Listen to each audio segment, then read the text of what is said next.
무슨 말이냐 하면 일본군이 벽제에서 자기들에게 극심한 타격을 가하니까 명군 지휘부는 벽제 전투가 깨진 다음부터는 일본군하고 더 이상 싸울 생각을 하지 않습니다.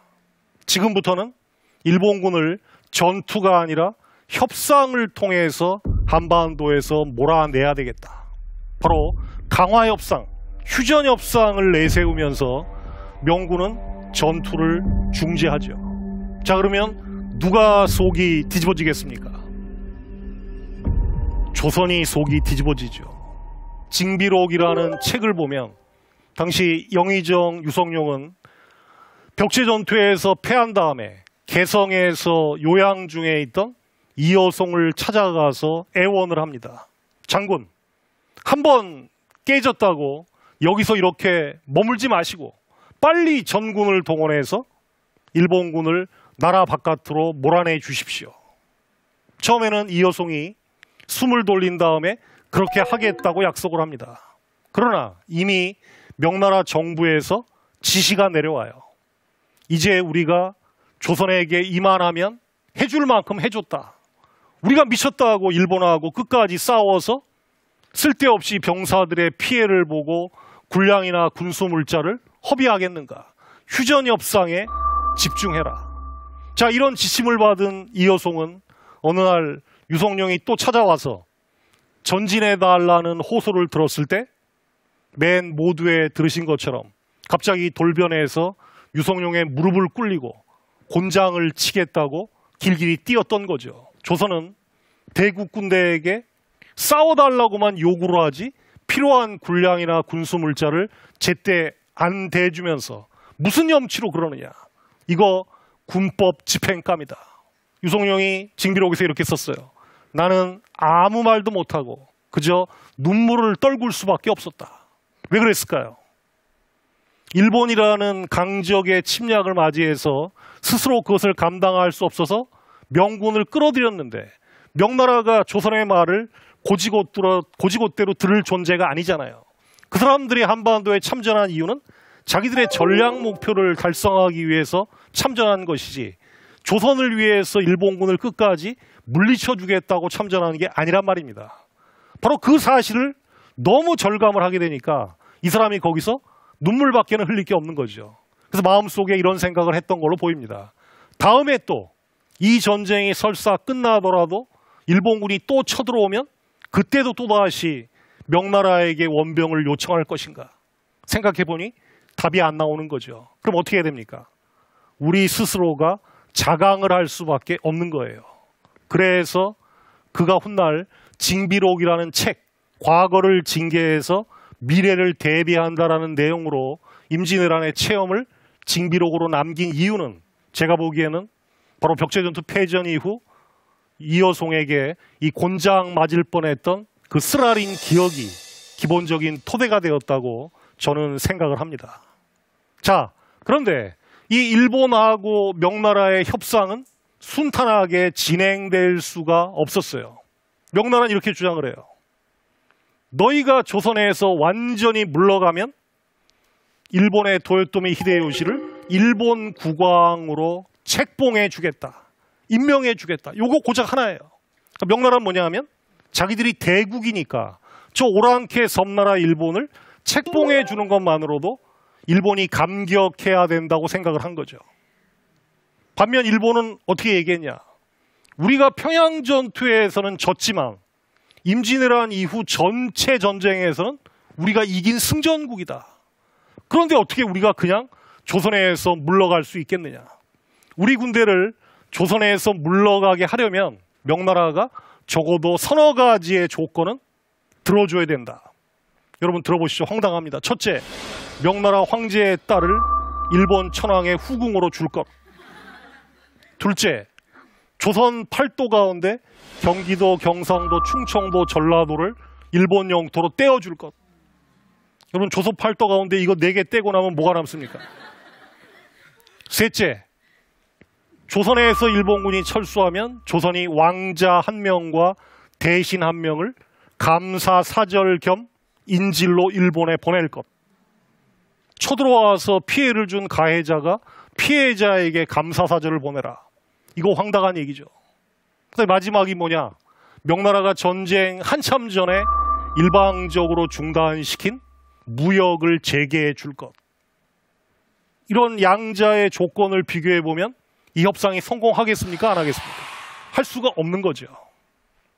결국 1596년 말에 명나라의 사신이 일본 오사카에 가서 도요토미 히데요시에게 명나라 황제가 준 관복, 용이 그려져 있는 관복입니다. 그걸 주고 임명장을 수여를 해요. 그래서 처음에 히데요시는 못 모르고 그거를 입고 기뻐서 춤까지 추고 명나라 황제의 만세를 외쳤답니다. 근데 문제는 그자는 책봉이라고 하는 거, 기존의 동아시아 질서가 뭔지를 모르던 자였어요. 자기가 5년 동안 나름대로 피땀 흘려 싸웠다라고 하는 것의 전과가 고작 비단으로 만든 골룡포 하나에다가 이런 비단에 쓴 임명장 한 장이라는 사실을 확인하고 나니까 갑자기 열받는 거예요.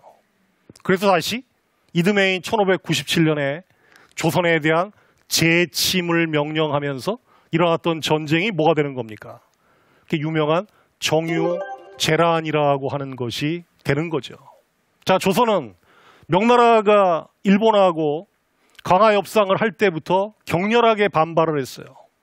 어떻게 우리를 쳐들어와서 사람들을 죽이고 잡아가고 폭행하고 왕실의 분묘까지 파헤친 자들과 명나라는 협상을 한다는 얘기냐.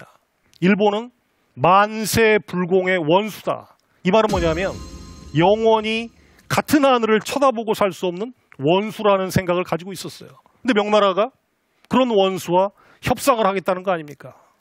심지어 1593년 4월 명나라하고 일본이 협상을 통해서 이 서울에 있던 일본 군대가 저 경상도 쪽으로 철수할 때 조선군이 매복해서 일본군을 공격하려고 하니까 명나라 군대가 일본군을 안전하게 에스코트해주는 일까지 벌어집니다. 전쟁이라는 게 이런 거예요. 전쟁이 막상 벌어지게 되면 전황에 따라서 아군과 우군도 때에 따라서는 구별하기가 어려워지는 겁니다. 자, 일본군을 명군이 에스코트해주는 장면을 조선 장수들이 보면서 경악을 금치 못했죠. 일부는 항의하다가 가서 곤장을 맞거나 죽은 사람도 있습니다.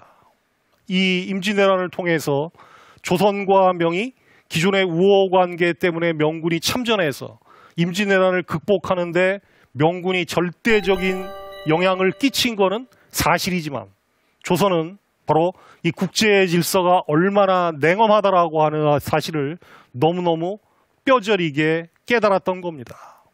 이순신 장군이 결국 노량해전에서 승리를 한 다음에 일본군의 총탄에 맞아서 죽게 되면서 임진왜란은 끝납니다만 이 전쟁 자체가 남긴 후유증 그리고 조선이 해결해야 될 과제는 결코 만만치가 않았어요. 자, 임진왜란은 역설적인 얘기지만 조선 사람들에게 하나의 선물을 준 게 있어요. 이게 무슨 말입니까? 임진왜란을 겪으면서 조선은 이걸 깨달은 거죠. 아, 우리가 전쟁 전에 이러이러한 문제들을 조금 개혁하고 미리 손을 썼더라면 일본군에게 이토록 허망하게 무너지지는 않았을 텐데 이런 생각을 많이 합니다. 심지어 어떤 얘기가 있었냐. 여러분, 명나라 군대를 위해서 군량미를 운반해 주려면 인력이 필요할 거 아니겠습니까? 근데 전쟁 중에 누가 나서서 명군을 위해서 군량을 운반해 주겠어요?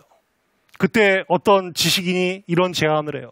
지금 양반들은 많은 사람은 수백 명의 노비를 거느리고 있는데 이 노비들을 명나라 군대를 위해서 군량 운반하는 데 투입을 하자. 그리고 그 대가로 그들을 해방시켜 주자. 그랬더니 어떤 신하 하나가 좋다고 찬성을 합니다. 우리가 살아나고 나라가 회복이 되어야 노비도 써먹을 수 있는 거지. 나라가 망하면 노비가 무슨 필요가 있단 말인가. 자, 이 얘기를 여러분 한번 생각해 보십시오. 이건 뭐냐면 전쟁이라는 거를 기회로 해서 조선은 이 노비제도 같은 신분제도를 개혁할 수 있는 절호의 기회를 맞이했습니다. 그런데 막상 전쟁이 끝나고 나서 평화가 찾아오고 시간이 흐르니까 다시 위기감이 사라진 것이죠. 징비정신이 사라지면서 노비개혁이라는 얘기는 그 다음에 쑥 들어가 버립니다. 그런 의미에서 이 임진왜란의 교훈이 조선 사회에서 제대로 계승되었는가라고 하는 질문을 받게 되면 저는 절반의 계승밖에는 안 되었다라는 생각을 합니다. 즉 왜란이 일본이라는 신흥강국이 명이라는 기존의 패권국에게 도전하는 과정에서 조선이 먼저 피해를 입었지만 그 과정에서 조선은 엄청난 고통을 겪었고 동시에 자신들이 갖고 있는 근원적인 사회경제적 문제가 무엇인가 그를 깨닫는 계기가 되었던 겁니다. 다만 아쉬운 것은 그런 깨달음에도 불구하고 그것이 전쟁 이후 제대로 된 개혁으로 이어지지 못한 것, 그건 우리가 한번 깊이 생각해 볼 필요가 있는 것이죠. 예, 마치도록 하겠습니다.